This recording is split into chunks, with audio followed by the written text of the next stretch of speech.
On coffee, welcome back. Coffee prices worldwide has seen a steady decline over the past couple of years, down nearly 10% from 2012 alone. That's after a sharp increase in 2011.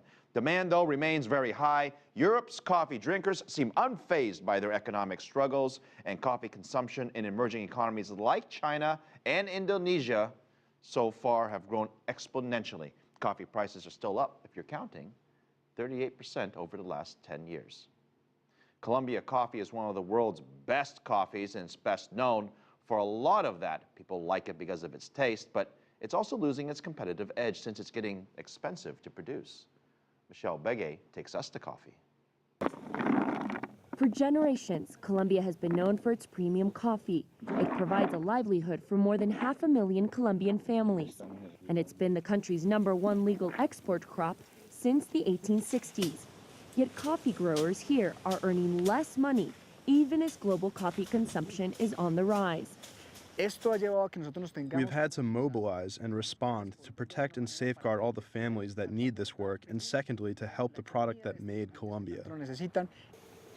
While the international price of Arabica coffee plummeted last year, Colombian coffee farmers like Alvaro say this isn't the only problem. Production has become too expensive.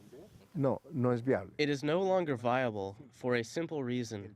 The price I sell at does not make up for the production costs. The smooth-tasting Arabica bean has been Colombia's specialty for years, but what makes it special also makes it expensive to produce.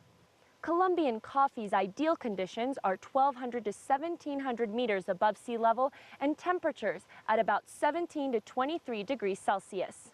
These steep hills at high altitudes make for the perfect spot to grow different variations of Arabica coffee. But this unique environment makes it impossible to mechanize the production process, as has been done with Brazil's Robusta coffee beans. You have to do the work manually because you have to pick the mature beans. The color has to be right, it can't be dry, so you have to pick the right beans to process. Colombia's farmers also complain about the expensive chemicals and fertilizers needed to grow their coffee.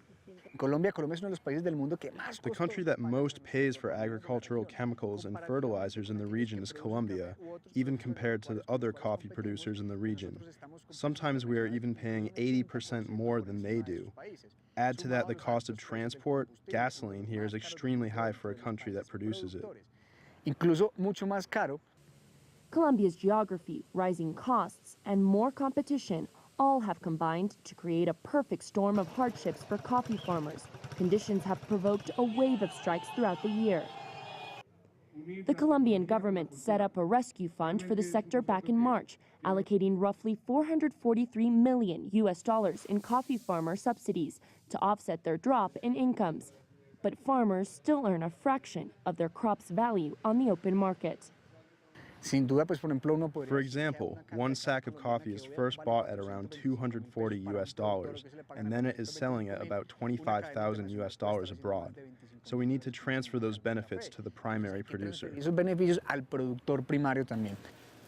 Alvaro says his coffee goes through 5 middlemen before reaching the lips of a coffee drinker. He says export restrictions imposed by Colombia's National Federation of Coffee Growers prevent farmers from prospering. If they lift the barriers that impede us from taking our coffee to the home of that world citizen, in any country or any city, we will win. In the meantime, Colombian coffee exports continue to fall.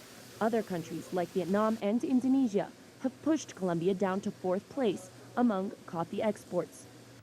For now, coffee growers like Victor and Alvaro want more direct access to the world's coffee markets. More is at stake than personal profit, they say, and more than just a brand. In Colombia's case, it's a national identity. Michelle Begay, CCTV, Rio Negro, Colombia.